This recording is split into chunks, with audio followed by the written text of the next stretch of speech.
बातम्या सविस्तर पाहूयात। शेतकऱ्यांच्या मुद्द्यावरून विधानसभेमध्ये जोरदार गदारोळ झालाय। आज अतिवृष्टीमुळे नुकसान झालेल्या शेतकऱ्यांना केंद्राकडून मिळणाऱ्या मदतीच्या पॅकेजवर विरोधकांनी काही सवाल उपस्थित केले।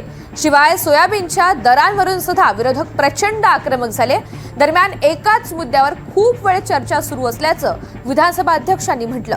यावर नाना पटोले आक्रमक झाले। दुपारी 3 वाजता बैठक बोलावून अध्यक्षांनी चर्चा करणार असल्याचं सांगितलंय।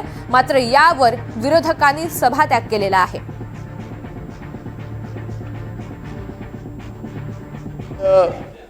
विजय वडेट्टीवार साहेबांनी या बसा प्रश्नाच्या उत्तरावरच आक्षेप घेतलेला। अध्यक्ष महाराज, तुम्ही हा प्रश्न वाचा, म्हणजे तुम्हाला या नाना भाऊ 29 मिनिटं या प्रश्नावरती आपण बोललो, अजून किती करणार? और 8 शेतकरी आत्महत्या करतात। 3 वाजता बैठक लावली आहे, शेतकरी आत्महत्या करतात आहेत या सरकारच्या धोरणामुळे। मला प्रश्न वाचा। मी अध्यक्ष महाराज यांनी जो प्रश्न इथं दिलेला आहे, पहिल्याच प्रश्नामध्ये राज्यात विशेषतः जालना, कोल्हापूर, अमरावती, लातूर, अकोला, नागपूर, नांदेड, चंद्रपूर या शासकीय हमीभावाने सोयाबीन खरेदी प्रक्रिया अद्याप सुरू न झाल्यामुळे बाजारपेठेत हमीभावापेक्षा कमी दराने सोयाबीन विकावं लागले असून चंद्रपूर जिल्ह्यात अतिवृष्टीमुळे कपासीचे नुकसान झाल्याने शासकीय कापूस खरेदी केंद्र सुरू झाले नसल्याचे ऑक्टोबर 2025 मध्ये निदर्शनास आले। खरे आहे का? अध्यक्ष महाराज यांनी उत्तरात काय दिलं हे खरे नाही। अध्यक्ष महाराज, सत्ता पक्षाच्याही आमदारांनी हेच मुद्दे उपस्थित केले। अध्यक्ष महाराज, हा शेतकऱ्यांच्या जिव्हाळ्याचा रोज शेतकरी 8 शेतकरी या महाराष्ट्रात आत्महत्या करता, हे आपल्या रस्त्यासाठी भूषणावं नाही।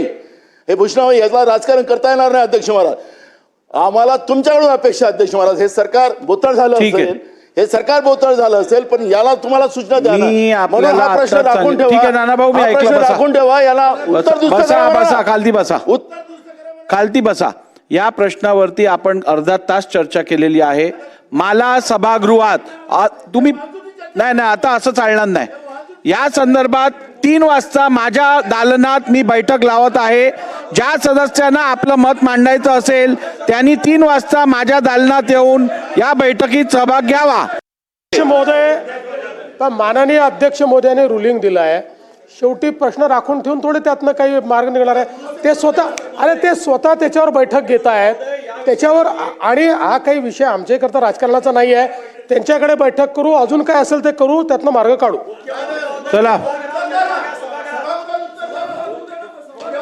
नाना भाऊ, असं आहे नाना भाऊ, सभागृहातल्या उत्तराने प्रत्येकाचं समाधान होईल असं नाही आहे, आणि काही लोकांनी समाधान करूनच घ्यायचं नाही ठरवलं तर काय करता येईल।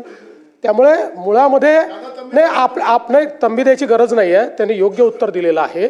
तथापि ऐका नाना भाऊ, अशा प्रकारचा विषय प्रश्नोत्तराच्या तासात त्याचा निर्णय होऊच शकत नाही। कसा होऊ शकेल? म्हणून अध्यक्षांनी स्वतः पुढाकार घेतला, आणि अध्यक्षांनी या ठिकाणी स्वतः जर सांगितलेलं आहे की मी बैठक घेतो, तर मग आपण त्या बैठकीत विषय मांडून ते विषय पार करून घेतले पाहिजे।